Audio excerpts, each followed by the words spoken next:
Hello everybody. I'm out here on the coupe, the budget coupe. I think it's a budget. I had to take care of a couple things that I thought was pretty important, and was this. The rust was coming through, starting to pit on the metal, so that's never a good thing. I had to address that. Give you an idea, it was worse than this.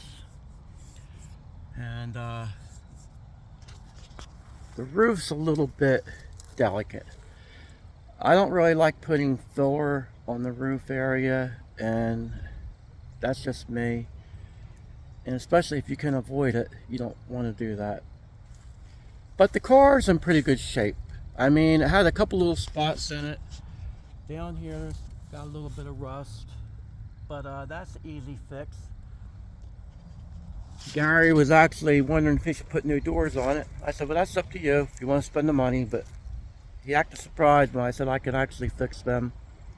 Well, it's in a flat area, and there's enough metal there to work it where it will be fine. There's solid metal around that rust area. So I think that's salvageable. And he's not trying to go for a car show quality car. He just wants it to look decent. And so do I. But the fender here has a kink in it.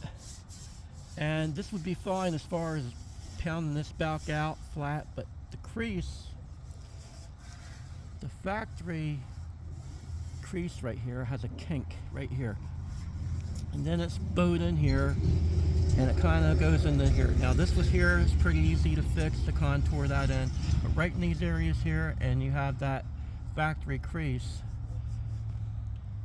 Well, that takes a long time to straighten out, and a lot of times it doesn't look exactly perfect.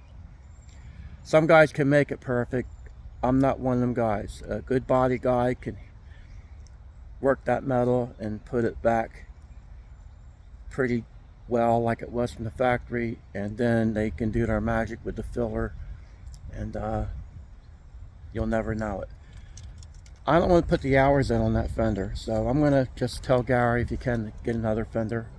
I bought one for my car.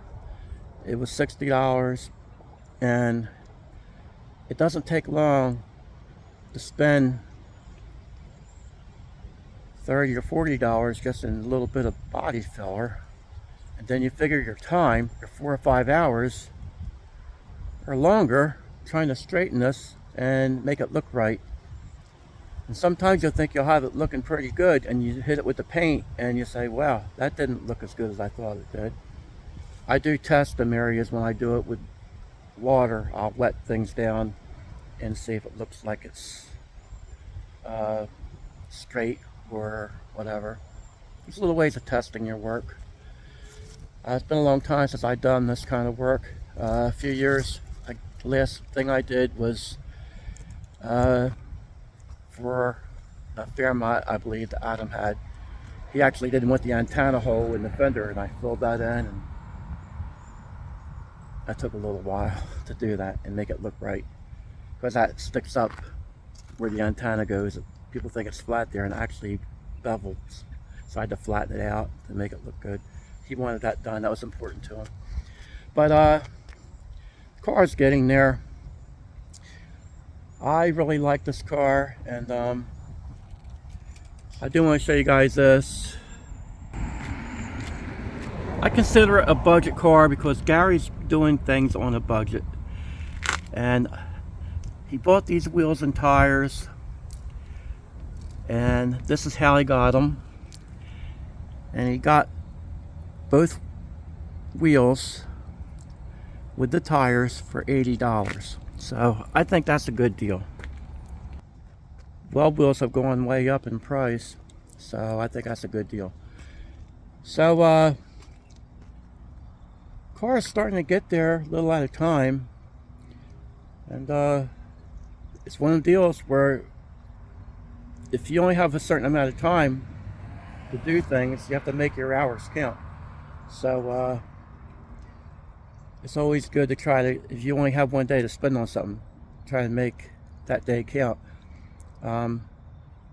Gary got here pretty early the other day, and he gets running into some problems with the other vehicle getting the clutch assembly out. So he didn't get as much done on this as he would have liked. But that's what happens when you work on vehicles. It's best not to plan too much in one day. It's good to set a goal, but sometimes we overextend and we underestimate how long something will take. The little things kick us more than the big things sometimes when it comes down to doing it. So that's where we're at with this, and hopefully we'll see this thing fired up. It needs a fuel system in it, and I haven't heard anything more on that, that they're putting a fuel cell in it, or if it's getting a stock fuel tank. I haven't heard anything about that lately. So I'll keep you guys posted when I find things out about this, because we have a few guys really interested in this car. I know he does have to get some seats for it. He wants a certain kind of seat because he wants to be comfortable in the car. He don't want a racing seat like a Kirky. He wants something that's comfortable. He did tell me that. So there's just little things he wants his way, and it's his car, so he has a right to do it however he sees fit. So anyway, that's where we're at with this, and have a lot going on here, but I'm going to save it for another segment. You guys are going to be a little surprised. Making a few changes. Some guys will like what we're going to do, other guys won't. It has to do with my little coupe with the motor in it. So keep watching if you want to find out what I'm talking about. So anyway, guys, thank you very much for taking time out of your day to see what we're up to and all your interest in this. I appreciate it. I appreciate every one of your comments, and you guys always taking the time to have interest in what we're doing here. Have a good one. God bless you.